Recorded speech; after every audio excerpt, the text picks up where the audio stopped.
नमस्कार, आपके साथ मैं हूं सबीना तामंग देशमुख। आप देख रहे हैं देश के नंबर 1 हिंदी न्यूज चैनल का नंबर 1 शो कच्चा चिट्ठा। कच्चा चिट्ठा की शुरुआत एक ऐसी खुफिया रिपोर्ट से जिसने इजराइल अमेरिका के भी होश फाख्ता कर दिए हैं। रिपोर्ट भी किसी और ने नहीं, अमेरिका की एक बहुत ही बड़ी एजेंसी ने दी।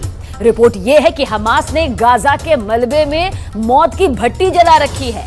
एक ऐसी भट्टी जहां इजराइल के जितने भी सैनिक जाएंगे जान से हाथ धो बैठेंगे, ये यकीनन यहां पर तय माना जा रहा है। हमास के आखिर ये किस किलर जोन की बात हम यहां पर कर रहे हैं, आखिर वो किलर जोन है क्या, इसे जान लेना बेहद जरूरी है क्योंकि ये किलर जोन बहुत ही जानलेवा है।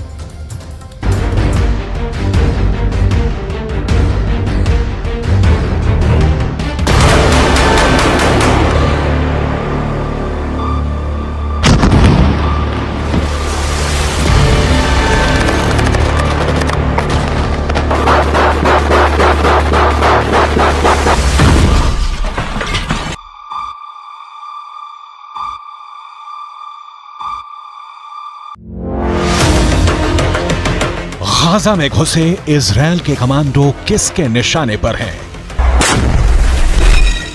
इनके एक एक मूवमेंट पर उनकी नजर है।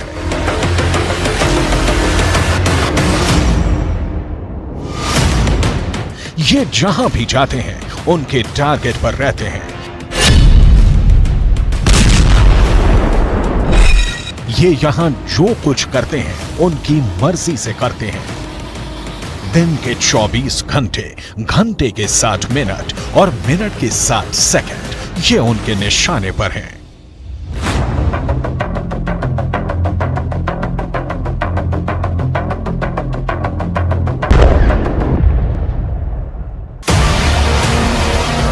ऐसा सिर्फ ग्राउंड ऑपरेशन में शामिल सेना के साथ ही नहीं है, इनके टैंक भी टारगेट पर हैं।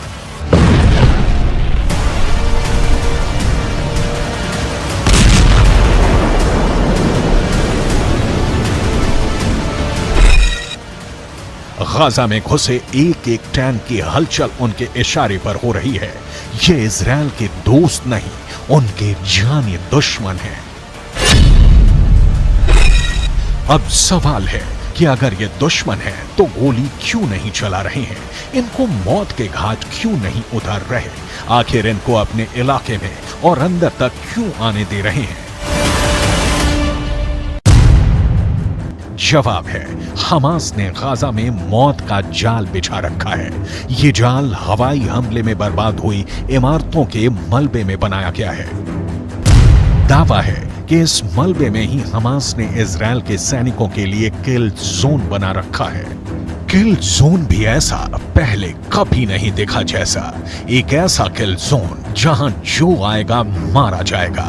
दावा है कि इस जाल की तरफ बढ़ते इजरायली सैनिकों के एक एक कदम मौत के और करीब ला रहे हैं, क्योंकि इस किल जोन में हमास ने सैकड़ों स्नाइपर छिपा रखे हैं।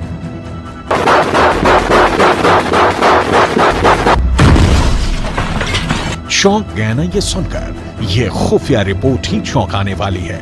दावा है कि गाजा में ग्राउंड ऑपरेशन करने घुसी सेना के ये एक एक कदम मौत की तरफ बढ़ रहे हैं। हमास की एक खुफिया वॉर प्लान लीक हुई है। इस प्लान में इजराइल के सैनिकों को मौत के जाल में फंसाने वाली उनकी खौफनाक रणनीति का पता चलता है। इस रणनीति में सिर्फ इजराइल के सैनिकों के लिए ही मौत का जाल नहीं बिछाया गया है, इजराइल के टैंकों को तबाह करने का खुफिया इंतजाम किया गया है। खुफिया रिपोर्ट की माने तो हमास ने हवाई हमले के मलबे के नीचे विस्फोटक छुपा रखा है, जिसका इस्तेमाल हमास इजराइल की टैंकों को उड़ाने के लिए कर सकता है। जब भी टैंक मलबे के करीब से गुजरेंगे, मलबे में जमा बारूद में विस्फोट होगा और आसपास मौजूद सैनिक से लेकर टैंक तक सब कुछ जलकर खाक हो जाएगा। सवाल है, क्या यह सच में होने वाला है? अगर होने वाला है तो कब होने वाला है, कैसे होने वाला है? अमेरिकन एंटरप्राइज इंस्टीट्यूट के विश्लेषकों की माने तो इजरायल के हवाई हमले ही उनकी जान के दुश्मन बनने वाले हैं। इजरायल गाजा में जहां जहां भी बम गिरा रहा है वहां हमास मौत का कुआं खोद रहा है। इजरायल जिस भी इमारत को तबाह कर रहा है उसे हमास किल जोन में बदलता जा रहा है। एक ऐसा किल जोन जहां कदम रखते ही इजरायली सैनिकों को कोई भी नहीं बचा पाएगा। अमेरिकन एंटरप्राइज इंस्टीट्यूट की रिपोर्ट बताती है कि आईडीएफ के सैनिकों पर हमला करने से पहले हमास छुपने के लिए भूमिगत सुरंगों के साथ साथ मलबे के ढेर का इस्तेमाल कर सकता है। अमेरिकन एंटरप्राइज इंस्टीट्यूट के विशेषज्ञों ने चेतावनी दी है कि जमीन पर मौजूद इजरायली सैनिकों को हमास अपने किल जोन में खींच रहा है। अमेरिकन एंटरप्राइज इंस्टीट्यूट की रिपोर्ट बताती है कि आईडीएफ के सैनिकों पर हमला करने से पहले हमास छुपने के लिए भूमिगत सुरंगों के साथ साथ मलबे के ढेर का इस्तेमाल कर सकता है। अमेरिकन एंटरप्राइज इंस्टीट्यूट के विशेषज्ञों ने चेतावनी दी है कि जमीन पर मौजूद इजरायली सैनिकों को हमास अपने किल जोन में खींच रहा है। अमेरिकन एंटरप्राइज इंस्टीट्यूट के विश्लेषकों ने दावा किया है कि गाजा में बिखरा पड़ा इमारतों का मलबा हमास के स्नाइपरों के लिए एक अभेद कवर देने वाला है, जिसका इस्तेमाल कर हमास के स्नाइपर इजरायल के सैनिकों के लिए काल बन सकते हैं। अमेरिकन एंटरप्राइज इंस्टीट्यूट की रिपोर्ट की माने तो गाजा में बिखरा मलबा इजरायल की ग्राउंड ऑपरेशन वाले मिशन को कमजोर कर सकता है, क्योंकि हमास के स्नाइपरों के मलबे में छिपे होने के चलते इजरायली सैनिकों के लिए जमीन पर नेविगेट करना मुश्किल हो जाएगा और ये हमास के लिए फायदेमंद साबित होगा, क्योंकि हमास ने गाजा में एक नहीं सैकड़ों किल जोन बना रखे हैं, जिसकी झलक इस सैटेलाइट तस्वीर में दिख जाती है।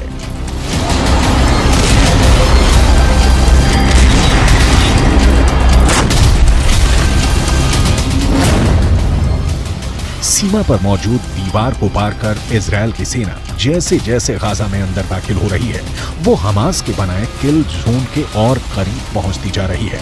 सैटेलाइट तस्वीर में पीले रंग के जो तीर के निशान बने हैं वो इजरायल के सैनिकों के गाजा में दाखिल होने वाले रास्ते हैं, लेकिन अमेरिकन एंटरप्राइज इंस्टीट्यूट की रिपोर्ट की माने तो ये रास्ते इजरायल के सैनिकों को हमास के किल जोन की तरफ ले जा रहे हैं। किल जोन नंबर 1, किल जोन नंबर 2, किल जोन नंबर 3, किल जोन नंबर 4, किल जोन नंबर 5, किल जोन नंबर 6, किल जोन नंबर 7, किल जोन नंबर 8, किल जोन नंबर 9, किल जोन नंबर 10, किल जोन नंबर 11, किल जोन नंबर 12, किल जोन नंबर 13, किल जोन नंबर 14, किल जोन नंबर 15।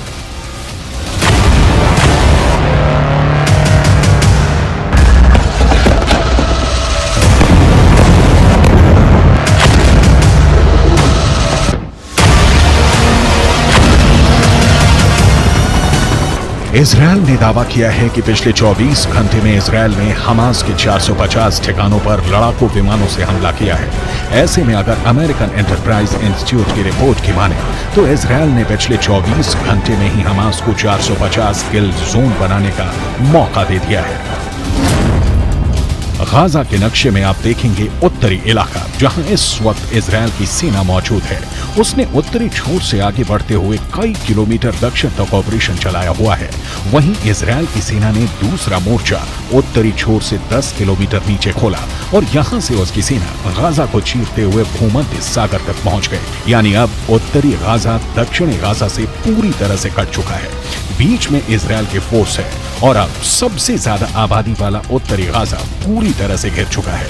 यहीं पर Gaza के बड़े अस्पताल हैं जैसे अल शिफा अस्पताल, अल Quds अस्पताल और एक इंडोनेशियाई हॉस्पिटल भी है। ये वो जगह है जहां पर हजारों लोगों ने आसरा लिया हुआ है। यानी अमेरिकन एंटरप्राइज इंस्टीट्यूट के विश्लेषकों के मुताबिक गाजा की धरती पर बिखरे मलबे में हमास की सेना जमी हुई है। इस मलबे वाले इलाके में अगर इजरायल की सेना घुसी तो उसका सामना हमास के स्नाइपरों से होगा।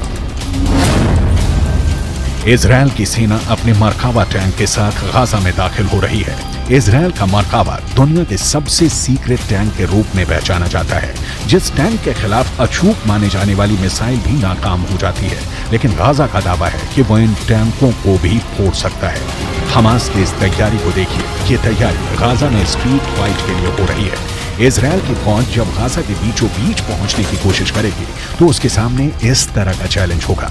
गाजा में हमास के लड़ाके मुकाबला करने को तैयार मिलेंगे। हमास के स्नाइपरों का सबसे बड़ा मददगार हमास के हथियार बनने वाले हैं। उसका गोरिल्ला युद्ध कौशल रहने वाला है। इजरायल की सेना के लिए सबसे खतरनाक फ्रंट गाजा की संकरी गलियां बनने वाली हैं, क्योंकि वो लड़ाई गाजा के मोहल्लों में होगी, गाजा के चौक पर होगी। कमरों से गोलियां दागी जाएंगी, सड़कों पर बख्तरबंद गाड़ियां मोर्चा संभाल लेंगी, एंटी टैंक मिसाइलों से बारूद बरसाएंगी, हैवी मशीन गन दनादन चलेंगी।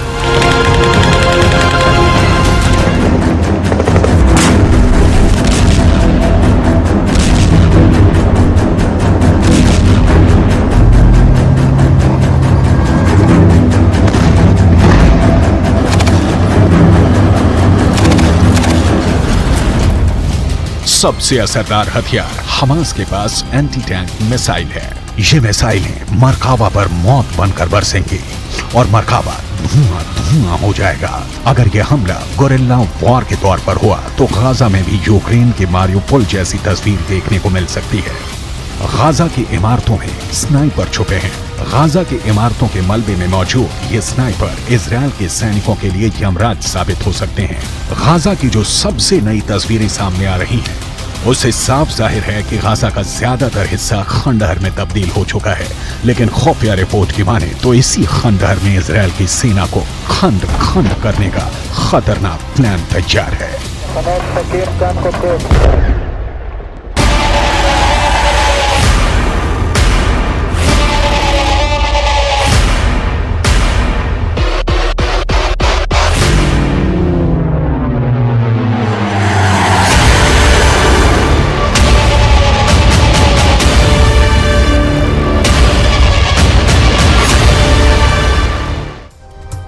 हमास के किलर गाजा में चप्पे चप्पे पर फैल गए और अब हिजबुल्लाह को लेकर जो रिपोर्ट सामने आई है उसे नेतन्याहू को बेहद परेशान कर दिया।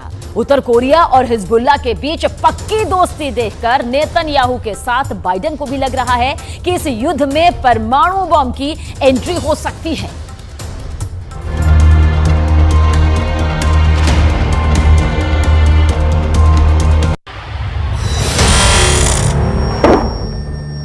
हिजबुल्लाह का सबसे नया वीडियो। लेबनान इजरायल बॉर्डर पर एक पोस्ट के पास सफेद रंग का ट्रक जा रहा है, तभी होता है एंटी टैंक मिसाइल से हमला। इस हमले में ट्रक पूरी तरह जलने लगता है। उसमें क्या था ये कोई बताने को तैयार नहीं, लेकिन बाद में इजरायल की पोस्ट पर अचानक हरकत बढ़ जाती है। कुछ लोग भागते हुए नजर आते हैं। हिजबुल्लाह के इस पिन पॉइंट अटैक ने इजरायल में बहुत बेचैनी पैदा कर दी है। क्या हिजबुल्लाह उत्तरी इजरायल पर चढ़ाई करने वाला है? क्या हिजबुल्लाह सिर्फ इस बात का इंतजार कर रहा है कि गाजा में जैसे ही इजरायल की फौज फंसेगी वो उत्तरी बॉर्डर पर युद्ध शुरू कर देगा? हिजबुल्लाह के हमले का सही वक्त क्या हो सकता है? इसे लेकर नेतन्याहू से लेकर बाइडेन दोनों पसोपेश में हैं। हिजबुल्लाह ने लेबनान इजरायल बॉर्डर पर कई हमले करके साबित कर दिया है कि इजरायल की उत्तरी सीमा अब सुरक्षित नहीं बची है। अगर गाजा पर ग्राउंड ऑपरेशन शुरू होने के बाद हमास, हूथी और हिजबुल्लाह ने एक साथ इजरायल पर हमला किया तो इनको एक साथ रोकना इजरायल के लिए बहुत बड़ा चैलेंज बन जाएगा। और तब अमेरिका की मदद के बिना हालात ऐसे बन सकते हैं कि ये तीनों फोर्स इजरायल की सेना को रौंद कर आगे बढ़ जाए।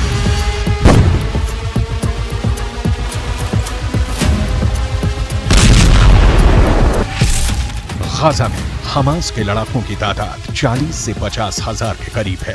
उत्तर की तरफ लेबनान में मिलिशिया हिजबुल्लाह की तादाद 1 लाख से ज्यादा है। इनके सामने इजरायल में एक्टिव और रिजर्व फोर्स मिलाकर 6 लाख से ज्यादा सैनिक हैं। ये आंकड़े बताते हैं कि इजरायल के पास 4 गुना ताकत है।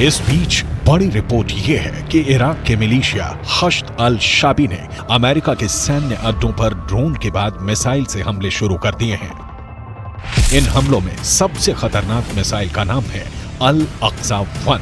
अल अक्सा 1 ईरान की फतेह 110 का ही एक नया वर्जन बताया जा रहा है, या कहें कि ईरान ने यह मिसाइल इराकी हिजबुल्लाह हश्द अल शाबी को सप्लाई की और उसने इसका नाम बदलकर अल अक्सा 1 कर दिया। यह ऐसी मिसाइल है जो हिजबुल्लाह के पास पहले से है। यह एक टैक्टिकल मिसाइल है जो छोटा परमाणु बम भी दाग सकती है। The barbarism is led by an axis of terror. The axis of terror is led by Iran. It includes Hezbollah, Hamas, Houthis, and their other minions. They seek to bring the Middle East and the world back to a dark age. They seek to torpedo, to derail any progress towards peace and the progress and the promise that we had in our budding peace treaties with our Arab neighbors. इसीलिए इस ballistic missile को लेकर अब सबसे बड़ा सवाल पूछा जा रहा है कि क्या हिजबुल्लाह के पास टैक्टिकल हमले के लिए परमाणु बम भी हो सकता है, ऐसा परमाणु बम जिससे कम दायरे में बड़ी तबाही मचाई जा सके। क्या हिजबुल्लाह के चीफ हसन नसरल्लाह ने यह परमाणु सीक्रेट अभी तक छुपा कर रखा हुआ है? 2006 में अमेरिकी कांग्रेस को दी गई एक रिपोर्ट में कहा गया था कि लेबनान की मिलिशिया हिजबुल्लाह के उत्तर कोरिया से गहरे संबंध हैं। उत्तर कोरिया हिजबुल्लाह को हथियार भी देता रहा है। इसमें रॉकेट और मिसाइल से लेकर बम और गोले भी हैं। उत्तर कोरिया के लीडर किम जोंग उन को हिजबुल्लाह का बहुत बड़ा फैन कहा जाता है। उत्तर कोरिया ने फिलिस्तीन का भी हमेशा समर्थन किया है और अब दक्षिण कोरिया से ऐसी रिपोर्ट आ रही है कि जो रॉकेट हमास और हिजबुल्लाह इस्तेमाल कर रहे हैं उन पर मेड इन उत्तर कोरिया वाली छाप लगी हुई है। इनका लॉन्चिंग सिस्टम 2014 में ही उत्तर कोरिया से सप्लाई किया गया था। ऐसे रॉकेट हमास को भी मिले, हिजबुल्लाह को भी दिए गए। इसमें 122 मिलीमीटर का कात्यूशा रॉकेट भी है, जिससे हिजबुल्लाह ने उत्तरी इजराइल पर हमले तेज किए हैं। सवाल है, हिजबुल्लाह और किम जोंग उन का याराना डेंजर मार्क के ऊपर जा चुका है और क्या इसमें कोई परमाणु सीक्रेट भी छुपा हुआ है?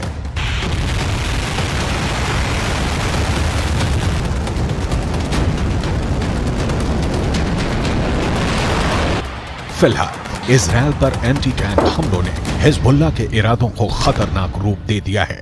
इजराइल हिजबुल्लाह के हथियारों को लेकर डरा हुआ है क्योंकि उसने अब तक जो एक्शन दिखाया है उसमें इजराइल की कई बड़ी पोस्ट के चीथड़े उड़ चुके हैं। हिजबुल्लाह ने 3 तरह की एंटी टैंक गाइडेड मिसाइलें इस्तेमाल की। ये है कॉर्नेट, इसकी रेंज 5 किलोमीटर तक है। ये रूस की मिसाइल है, लेकिन अब ईरान इसका देसी वर्जन देहलाविया तैयार कर चुका है और ऐसी बहुत सी मिसाइल अब हिजबुल्लाह के पास हैं। दूसरी है BGM-71-2 anti tank guided missile, range है 3.5 किलोमीटर। ये अमेरिका में बनी मिसाइल है, लेकिन अब इसकी नकल ईरान तैयार कर रहा है और उसने हिजबुल्लाह को सप्लाई की है। तीसरी है 85 कॉन्कोर्स, रेंज 4 किलोमीटर। ये भी रूस ने बनाई है और अब ईरान में ये तोसान नाम से तैयार की जाती है। इजराइल ने सीरिया से खतरे को देखते हुए गोलान पहाड़ियों में भी टैंक पहुंचा दिया है। ये हिस्सा पहले सीरिया का हिस्सा था, लेकिन 1967 के युद्ध में सीरिया से इजराइल ने इस हिस्से को अपने कब्जे में ले लिया। लेबनान, सीरिया और इजराइल के ट्राई जंक्शन वाले इलाके में हिजबुल्लाह का पूरा कंट्रोल है। इजराइल पर वार करने के लिए उसको जो मिसाइल मिली है वो उसे ईरान से सप्लाई की जाती रही है और ऐसी मिसाइलों का हिजबुल्लाह के पास बहुत बड़ा जखीरा है। तीनों मिसाइल बहुत ही घातक है, लेकिन अब एक बड़ी मिसाइल का नाम सामने आ रहा है, वो है फतेह 110। इस मिसाइल से नेतन्याहू को डर लग रहा है, तो उसकी बहुत बड़ी वजह है ईरान की ये मिसाइल 300 किलोमीटर तक हमला कर सकती है और ये अपने टारगेट के 3 मीटर के दायरे में गिरती है। एक बैलिस्टिक मिसाइल का इतना सटीक होना बहुत बड़ी बात है और यही बात इजराइल को परेशान कर रही है। फतेह 110 की 2 और खास बातें हैं जिसकी वजह से इसे रोकने में इजराइल को बहुत मुश्किल आ सकती है। ये सॉलिड फ्यूल वाली मिसाइल है, ये कम वक्त में लॉन्च के लिए तैयार की जा सकती है और ये रोड मोबाइल है, यानी इसे कहीं से भी लॉन्च किया जा सकता है और फिर अपना ठिकाना बदलना बहुत आसान है।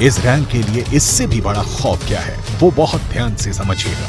बाइडेन से लेकर नेतन्याहू को भी पता है कि फतेह 110 मिसाइल को रोकना बहुत मुश्किल है, क्योंकि अमेरिका भी इस मिसाइल को रोकने में पूरी तरह फेल रहा है। अमेरिका को हमले की जानकारी तो मिल गई थी, इसीलिए उसके सैनिक आसपास अंडरग्राउंड हो गए थे। तब ईरान ने फतेह मिसाइल का ही एक पुराना वर्जन इस्तेमाल किया था और अमेरिका के एयर डिफेंस सिस्टम इस मिसाइल को रोकने में नाकाम रहे थे। ईरान ने ऐसी करीब 20 मिसाइलें दागी थी। ये जहां गिरी वहां ऐसे ऐसे गड्ढे बने और 100 से ज्यादा अमेरिकी सैनिकों को धमाकों से गहरा सदमा पहुंचा था। देखा जाए तो इस वक्त पूरे पश्चिम एशिया में युद्ध की चिंगारी पहुंच चुकी है। इजराइल से लेकर गाजा तक, गाजा से निकली आग लेबनान तक पहुंच चुकी है। चिंगारी सीरिया और ईरान में भी नजर आ रही है और अब उत्तर कोरिया से मिले हथियार बड़ा खतरा बनते दिखाई दे रहे हैं। If they go strong, if they're not defeated, they will derail this process. They will imperil the entire Middle East. If the Middle East falls to the axis of terror, Europe will be next, and no one will be safe. This is not a local battle. This is a global battle. The paramount need is to defeat this axis. That battle is now being waged by us against Hamas in Gaza. There is no substitute for victory.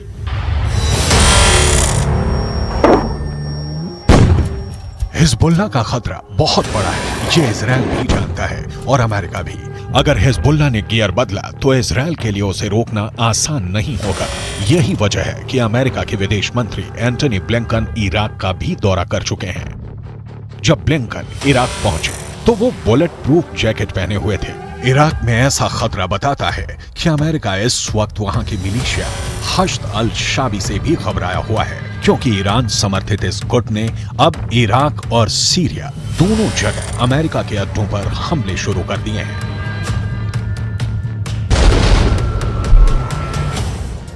जब Hezbollah और Hamas का double खतरा खड़ा हो गया है तो Biden ने एक बहुत ही खतरनाक बम इजराइल भेजने का फैसला कर लिया। इस बम को दुनिया बालाकोट वाले बम के नाम से भी जानती है। अब इसे गाजा का नया बवंडर भी कहा जा रहा है। क्यों? जरूर देखिए कच्चा चिट्ठा के जरिए।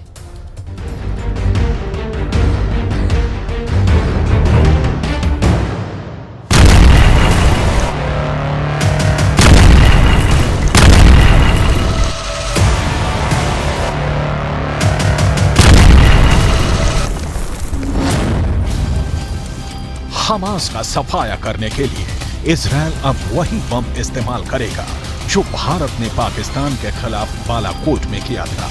ये ऐसा बम है जिसे जहां ऑर्डर मिलता है तो बस वहीं गिरता है। ये दुश्मन को चुन चुन कर मारता है और अब इजराइल इसी बम से हमास को खत्म करना चाहता है। स्पाइस बम एक तरह की किट होती है जो बम को एक ग्लाइड करने में मदद करती है और फिर सैटेलाइट की मदद से ये उसी ठिकाने पर गिरता है जहां इसे टारगेट मिलता है। ये इजराइल की बनाई गई टेक्नोलॉजी है जिसका उत्पादन अब अमेरिका में हो रहा है। यही वजह है कि अमेरिका ने अब 2,500 करोड़ रुपए का हथियार पैकेज इजराइल को डिलीवर करने का फैसला किया है। स्पाइस टेक्नोलॉजी से बम को रफ्तार मिलती है, बम को रेंज मिलती है, बम की तबाही सटीक जगह पर होती है। इस बम को 60 से 70 किलोमीटर दूर से लॉन्च किया जाता है। यह बम इजराइल की हथियार तकनीक की पहचान माना जाता है और अमेरिका में उत्पादन करने के बाद यह हथियार वापस इजराइल को मिलने जा रहा है। स्पाइस तकनीक के 4 वेरिएंट हैं। पहला स्पाइस 1000, दूसरा स्पाइस 2000, यही बम भारत ने इजराइल से खरीदा था। तीसरा स्पाइस 250, चौथा और सबसे नया वेरिएंट है स्पाइस 250ER यानी एक्सटेंडेड रेंज यानी ज्यादा रेंज। गाजा पर बमबारी के लिए इजराइल को अमेरिका से जो पैकेज मिल रहा है उसके कई मायने हैं। एक ये भी बात है कि क्या इजराइल के बम कम पड़ने लगे हैं? क्या 25,000 टन से गाजा को समतल करने के बाद इजराइल के बम का गोदाम खाली हो चुका है? इस वक्त गाजा पर बमबारी जारी रखने के लिए अमेरिका इजराइल की लाइफलाइन बनकर आया है। उसके 2 समुद्री बेड़े इजराइल के आसपास ही तैनात हैं ताकि युद्ध का दायरा अगर बढ़ता है तो इजराइल को कवर फायर दिया जा सके। ये दोनों समुद्री बेड़े परमाणु बम से लैस हैं, इसलिए डर ये भी सता रहा है कि अगर हमास का खात्मा नहीं हुआ और इजराइल के दुश्मनों ने उस पर चौतरफा हमला किया तो क्या परमाणु बम एक्टिव हो सकता है? इजराइल के दोस्त अमेरिका ने समंदर में अपनी घातक परमाणु पनडुब्बी ओहायो भी तैनात कर दी है, जिसके टारगेट पर साफ तौर पर ईरान है। मतलब हमास और ईरान के खिलाफ अमेरिका ने अपना परमाणु प्लान एक्टिवेट कर दिया है। परमाणु हमले की आशंका इसलिए भी जताई गई क्योंकि इजराइल के एक मंत्री गाजा पर एटम बम गिराने की हुंकार भर चुके हैं।